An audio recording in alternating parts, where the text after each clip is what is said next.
ഉരുൾ പൊട്ടി വെള്ളം വന്നപ്പം വിചാരിച്ചു അതാണ് ഏറ്റവും വലിയ പ്രശ്നമെന്ന്. പക്ഷേ അതിനേക്കാളും വലിയ പ്രശ്നത്തിലാണ് നാടുള്ളത്. അതിൻ്റെ പേരാണ് പ്ലാസ്റ്റിക്. വെള്ളം എതിലേക്ക് പോയോ അവിടെ എല്ലാം പ്ലാസ്റ്റിക്കാണ്. ഒരു രക്ഷയില്ല. അങ്ങോട്ടേക്കാണ് കഴിഞ്ഞ ദിവസം NSSൻ്റെ വോളണ്ടിയേഴ്സ് എത്തിയത്, ഞങ്ങളുടെ പാലാവേൽ സെൻറ്റ് ജോൺസിൽ നിന്ന്. സത്യം പറഞ്ഞാൽ ഇതൊരു വലിയ രക്ഷാപ്രവർത്തനം തന്നെയാണ്. നമ്മളായിരിക്കുന്ന പ്രകൃതിയെ രക്ഷിക്കാൻ വേണ്ടിയുള്ള ഒരു തലമുറയുടെ ചുവടുവെപ്പ്.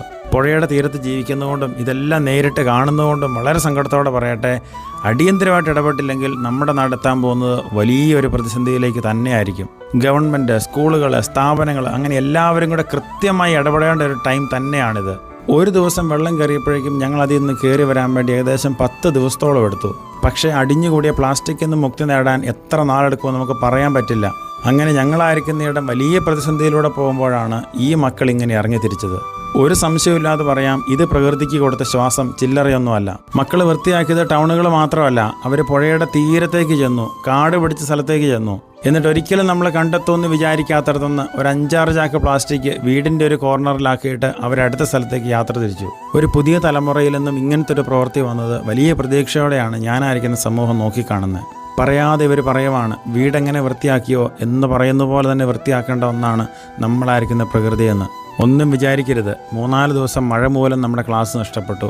ഇനി ഒരു 2 ദിവസം എല്ലാ സ്കൂളുകളും ഇതുപോലെ നമ്മുടെ പരിസരങ്ങളിലേക്കൊന്ന് ഇറങ്ങാനൊരു തീരുമാനമെടുത്താൽ നമുക്ക് വളരെ ഈസി ആയിട്ട് രക്ഷപ്പെടുത്താം നമ്മുടെ പുഴയെയും റോഡിൻ്റെ സൈഡുകളെയും ഒക്കെ.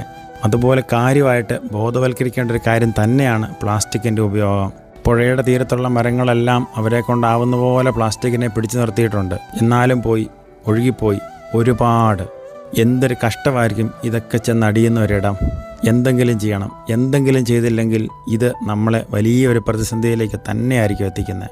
ഒരു പക്ഷേ കാര്യങ്ങൾ അത്രമാത്രം കൈവിട്ട് പോകാത്തതുകൊണ്ട് ഇന്ന് ഒരു പക്ഷേ എന്തെങ്കിലും സാധ്യതയുണ്ട്. പക്ഷേ ഈ പോക്ക് പോയിട്ട് ഒരു 20 വർഷം കഴിഞ്ഞിട്ടാണ് നമ്മൾ ചിന്തിക്കുന്നതെങ്കിൽ വല്ലാത്ത അപകടത്തിലായിരിക്കും നടത്താൻ പോകുന്നത്. അവിടെ ഇനി ജനിക്കാൻ പോകുന്ന തലമുറയുടെ ചോദ്യത്തിന് മുമ്പിൽ നമുക്ക് പിന്നെ ഒന്നും പറയാൻ കണ്ടെന്ന് വരില്ല.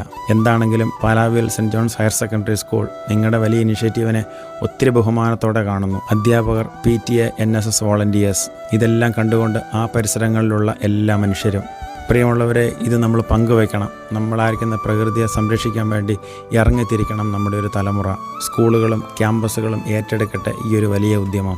അതെ, അടിയന്തരാവസ്ഥ കാലഘട്ടം തന്നെയാണ്. ചെയ്യണമെന്തെങ്കിലും. ദൈവം അനുഗ്രഹിക്കട്ടെ.